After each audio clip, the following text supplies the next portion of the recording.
Who sort of slips through the duck boards of consideration a bit is Flyingbolt, and he was a phenomenon as well. Well, again, I mean, if you actually analyse the stats, Ted made some very good points this morning about, I mean, I think he was trying to be provocative, surprisingly. No, surely not. About the standings of the various races, because Flyingbolt won a Gloucester hurdle, what we call the Supreme Novices now, and of course a champion chase, and was third in a champion hurdle.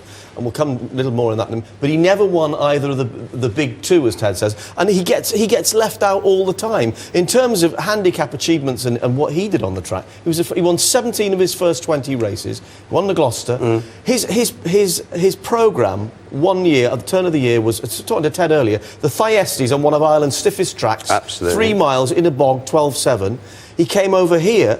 He won the 2 mile champion chase, which was then the last race on the first card. First day at the festival. First day at Tuesday. the festival. Less than 24 hours later, he finished third in a champion hurdle. And then to round off, he went 3 miles, 6 furlongs in an Irish national under top weight and gave the second and third 40 and 42 pounds. Well, these days, if you ran in the champion chase and the champion hurdle, you have the RSPCA round.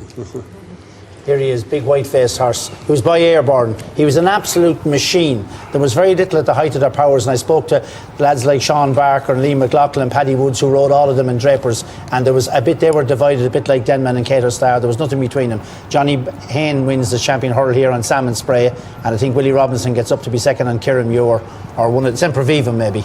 And So, I'm not sure which of the two of them from were champion hurdle to Irish national, same year. Here he is, beaten height of fashion. Now this was a great mare. This mare could win it. She won a Guinness. She won a Guinness chase with 12 stone on her back when Bobby Coonan rode her a bit afterwards. He beat her here, giving her 3 stone. She was an Irish average winner and a Guinness chase winner. A hell of a mare. And he beat her. He gave her 3 stone that day. Johnny Sullivan rode her on the far side there, and Pat on Arke on Flyingbolt.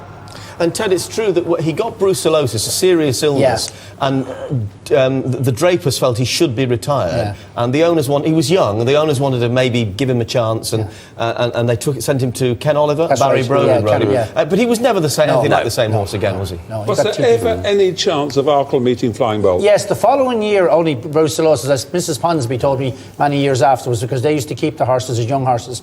The Ponsonbys wanted Arke to run. I wanted Flyingbolt to meet Arke, but old Mr. Draper obviously trying to keep them apart. But the following year they were going to have to meet, but sadly the other horse picked up brucellosis and never fulfilled.